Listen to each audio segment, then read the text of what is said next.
Does the livestock industry have anything to do with extinction? Yes, it does, according to a report titled Livestock's Long Shadow.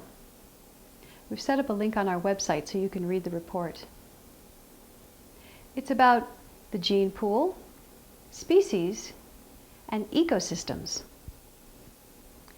There are 5 ways to determine whether there's a problem: habitat change, climate change, invasive alien species, overexploitation, such as overfishing, and pollution.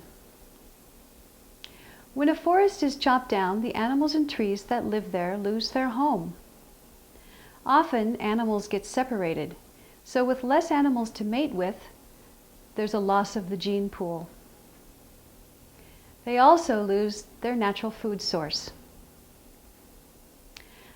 The crops that are raised in these newly cleared lands are alien species, as are the animals that graze. The land gets filled with fertilizers and pesticides, and that results in polluted water and depleted soil fertility.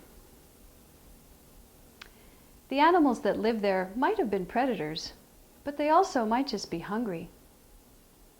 The ranchers and farmers defend their cattle and crops by killing them. So, we've got a lower gene pool, extinction of the species, and a loss of ecosystem. Is there anything we can do to prevent this? Yes. Eat less or no fish, meat, or livestock products. Eat to Save Earth can help you with the transition to a plant-based diet. Not only is it good for you, but it's good for the Earth's biodiversity. For breakfast today, we're going to make tofu scramble, baked beans, sausage made from soy and wheat, and some baked tomatoes. This breakfast takes a while, so you might want to do it on a weekend. I have 4 tomatoes, about 2 tablespoons of rice-based Parmesan cheese. This is about a teaspoon of a Mexican spice. These are our sausages. They come in links and you can get them in patties. This is 1 can of baked beans. This particular one has no meat in it, so check your labels.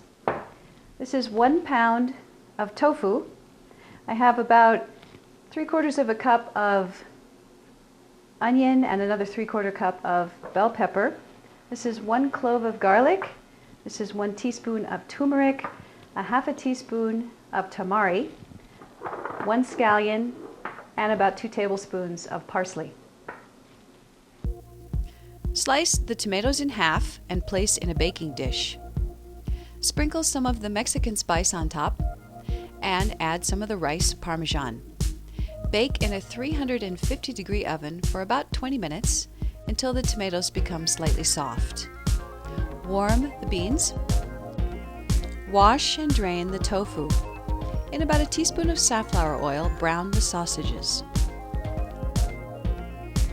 In 1 to 2 tablespoons of water, sauté your onion, red pepper, and garlic. When soft, crumble in the tofu. Add tamari, parsley, turmeric, and stir fry for about 5 minutes.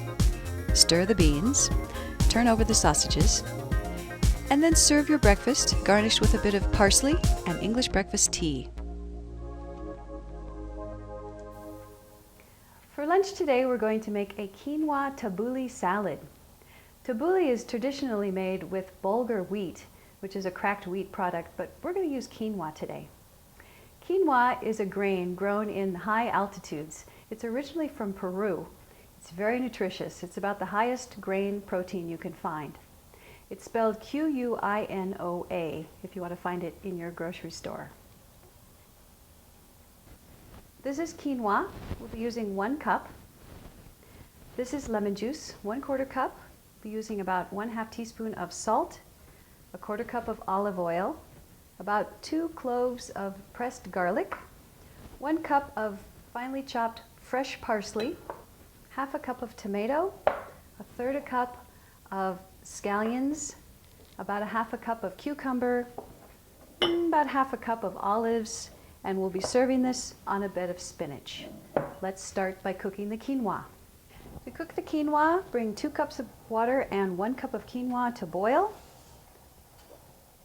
Cover and simmer for 15 minutes. Once the quinoa has been cooked and cooled, we'll make it into salad.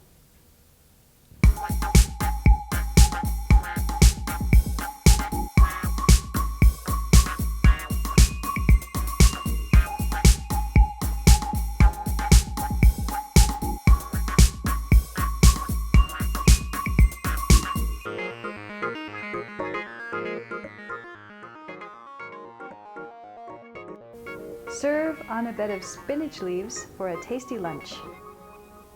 For dinner tonight, we're going to have a whole wheat veggie pizza and a salad. Let's start with the dough. We'll be using 3 to 4 cups of whole wheat flour, a half a cup of soy flour, a teaspoon of salt, either 2 teaspoons of yeast or 1 package of yeast, a 1/4 cup of oil, about a tablespoon of a sweetener, this is agave nectar, and a 1.5 cups of water. Toppings for our pizza tonight include 2 cups of spinach, 10 to 12 ounces of shredded soy cheese, 1 jar or about 20 ounces of pasta sauce, 10 to 12 basil leaves, a half a cup of sliced yellow squash, 4 to 5 sliced mushrooms, half a cup of bell pepper, and about a cup of olives.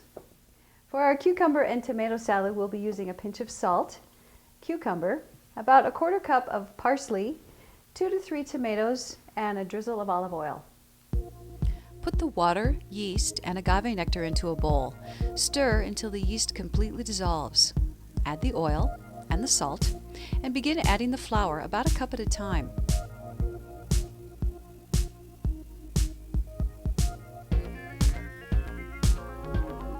When it becomes too difficult to stir with a spoon, you'll need to turn this out onto a clean work surface. Sprinkle a bit of flour on first so it won't stick.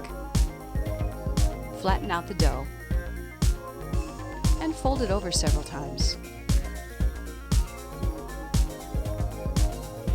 As you begin to knead the dough, be careful that you don't tear it.